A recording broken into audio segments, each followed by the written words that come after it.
welcome all my SSC examinee and not only SSC but also HSC. Today I come back with two rules that give us on mark. So follow the whiteboard. Assertive to imperative. তোমরা যদি এই দুটো mark আয়ত্ত করতে পারো তাহলে মনে করবা বাড়ি থেকে আমরা একটা মার্ক বাসা থেকে নিয়ে যাচ্ছি খাতায় দেওয়ার জন্য। সুতরাং এই একটা মার্কের জন্য তোমার দুটো রুল অবশ্যই মনে রাখতে হবে। Please follow. ফার্স্ট পারসন এবং থার্ড পারসন। যদি অ্যাসার্টিভ সেন্টেন্সে ফার্স্ট পারসন এবং থার্ড পারসন থাকে তাহলে ইম্পারেটিভ করতে গেলে বাক্যের প্রথমে গঠনটা আসবে লেট প্লাস সাবজেক্টের অবজেক্ট ফ্রম প্লাস মূল ভার্ব প্লাস বাকি অংশ হবে। যেমন বাকি অংশ দেখো, উই শুড গো টু পেলে। উই শুড গো টু পেলে, সুন্দর করে বুঝে নাও এখানে। উই শুড গো টু পেলে এটা হচ্ছে অ্যাসার্টিভ সেন্টেন্স, বিবৃতিমূলক। একে যদি আমরা ইম্পারেটিভ করি তাহলে গঠন অনুযায়ী লেট, এখানে সাবজেক্ট আছে উই, উল অবজেক্ট ফ্রম, অর্থাৎ অবজেক্ট ফ্রম হচ্ছে আস। তাহলে লেট প্লাস সাবজেক্টের অবজেক্ট পেয়ে গেছি, আমাদের আর চিন্তা নেই। লেট প্লাস সাবজেক্টের অবজেক্ট প্লাস মূল verb. Please come to the whiteboard. এই যে মূল ভার্ব গো, এই যে গো প্লাস বাকি অংশ। আমি আবারও আরেকটা রুল দিয়ে তোমাদের বেশি হেল্প করি, আরেকটা উদাহরণ দিয়ে। যেমন আই শুড লাভ হার। এখানে খেয়াল করো, তাহলে লেট মি, এবারে লাভ হার। আচ্ছা, আশা করি এটা তোমাদের কোনো সমস্যা হবে না। দ্বিতীয় রুলে আসি আমরা। সেকেন্ড পারসন, হয়তোবা আমরা সেকেন্ড পারসন অনেকে জানি না। আমরা ফার্স্ট পারসন, তুমি তোমরা সেকেন্ড পারসন, বাদ বাকি সবগুলো থার্ড পারসন। সুতরাং you and your second person.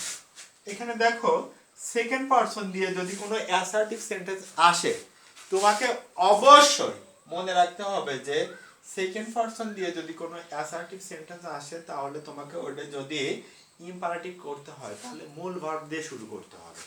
আর মূল ভার্ব দিয়ে যদি তুমি শুরু করো ইনশাআল্লাহ ভুল হবে না। তাহলে দেখো, you should read the book. এখানে বলতেছে মেক ইট ইম্পারেটিভ।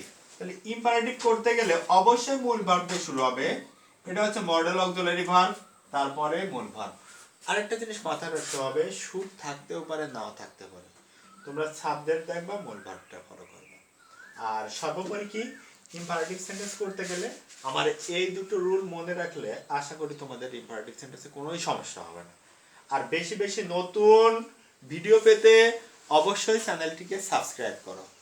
আরেকটু কথা বলি, এখানে যেহেতু মূল ভার্ব রিড দ্য বুক, এখানে আরেকটু জিনিস বোঝার আছে যে শুডটা সর্বদা উঠে যাবে।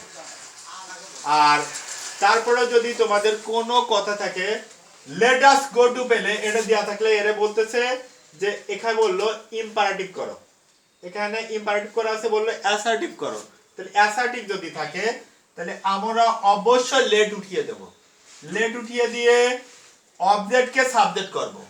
লেট উঠিয়ে দিয়ে অবজেক্টকে সাবজেক্ট প্লাস শুড আনবো একটা, প্লাস মূল ভার্ব প্লাস বাকি অংশ। আমি আবার বলতেছি যে যদি আমার পড়লো যে এটা দিল না, এই সেন্টেন্সটা না দিয়ে আমাকে বলা হলো যে লেট আস গো টু পেলে, এখানে বললো অ্যাসার্টিভ করো, অ্যাসার্টিভ। তাহলে দেখো এখানে একটু খেয়াল করব, প্রথমে আমরা সাবজেক্ট নেব, প্রথমেই সাবজেক্ট লেট উঠে যাবে, তাহলে we should let us go to পেলে, এটা যদি বলে যে অ্যাসার্টিভ করো তাহলে আমাদের অবশ্যই একটা কথা মাথায় রাখতে হবে যে লেটের পরে যে সাবজেক্টটা থাকে, লেটের পরে যে অবজেক্টটা থাকে তাকে আমার সাবজেক্ট করতে হবে। এই যে সাবজেক্ট উই, আর তারপরে একটা সাহায্যকারী ভার্ব নিতে হবে should, modal auxiliary verb, plus মূল ভার্ব প্লাস বাকি অংশ। এটাও সেম যদি শুধু মূল ভার্ব দিয়ে শুরু হয়, যেমন দেখো একটা উদাহরণ দেখো যে শুধু মূল ভার্ব দিয়ে শুরু হয়েছে, লাভ দা শ্যামল, লাভ দা শ্যামল, শ্যামলকে ভালোবাসো।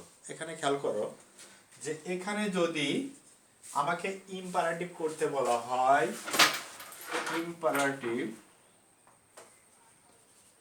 ইম্পারেটিভ করতে বলা হয়, তাহলে অবশ্যই আমি এখানে যেহেতু কোনো লেট নেই তাহলে আমি সেকেন্ড পারসন দিয়ে শুরু করব। তাহলে ইউ শুড, অবশ্যই আমি শুড নিয়ে আসবো। ইউ শুড লাভ দা শ্যামল, বা ইউ শুড লাভ শ্যামল। এখানে দি থাকতেও পারে, নাও সব থাকতে পারে, প্লিজ। তারপরও যদি কোনো সমস্যা হয়, আরো বিস্তারিত জানতে আমার ফেসবুক চ্যানেলে কমেন্ট করুন, সাথে থাকুন, আরো নতুন নতুন ভিডিও পাবেন। Task and pass and task make a good result, and task make a good result.